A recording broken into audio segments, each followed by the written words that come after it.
So you've known Boris Johnson since he was a boy, together at Eton and then Oxford University. Yes. How surprised are you that he has become the UK Prime Minister, and what type of Prime Minister do you think he's going to be? Well, I'm not really surprised. I think we could see that he's an ambitious person. He has a track record of doing what people might feel hard or impossible, becoming mayor in London. Some will say getting away with some of the things he's done in politics. Clearly he's a popular person, and he has always been. As a boy, he was a very popular boy at school and also at university. He's intelligent.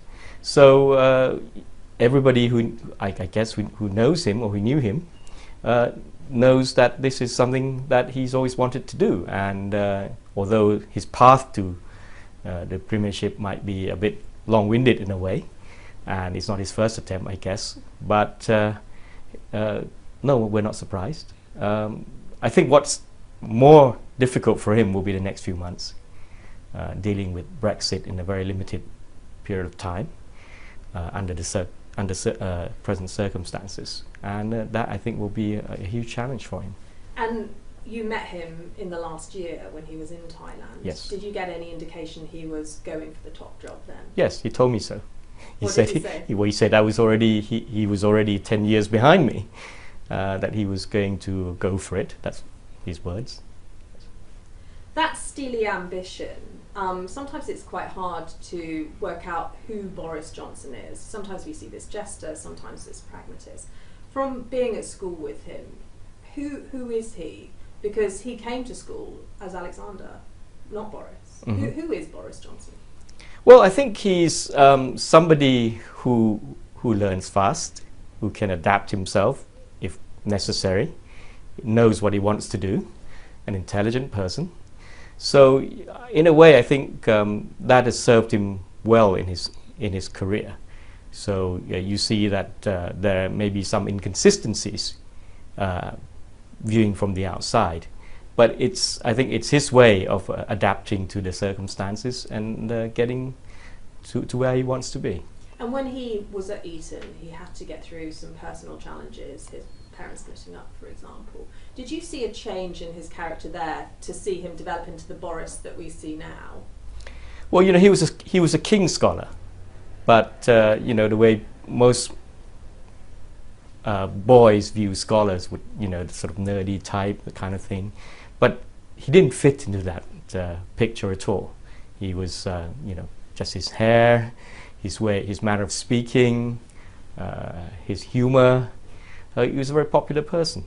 So that's the sort of Boris that the impression of Boris that we all had. And every time I see him in the news, you just can't help thinking that this is the Boris you've always remembered him. So the Boris Johnson that you see on the news, you believe, because some people have said, he's possibly a caricature. Is he really this jester? Is that an act? What do you think? Well, he does put on an act, but that's him.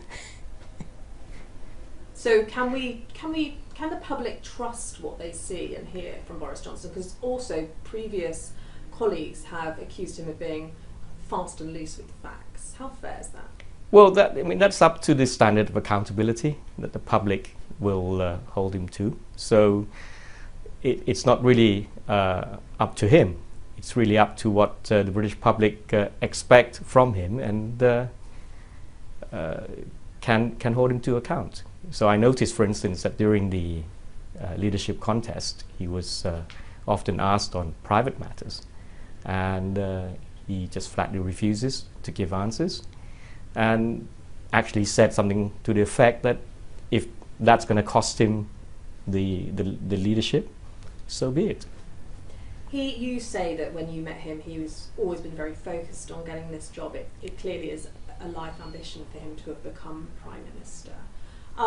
But what comes first? Will Boris Johnson put the country first, or is it Boris always putting Boris Johnson first? Well, if he's there now, it depends what he wants to be remembered as. So I'm sure that he'd want to be remembered as somebody who overcomes the challenges of these very difficult times for the country.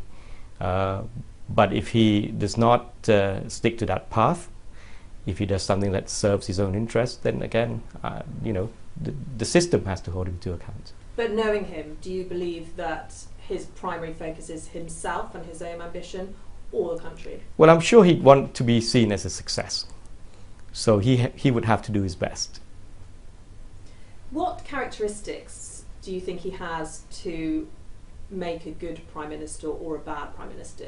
You've done the job yourself. You were Prime Minister of Thailand.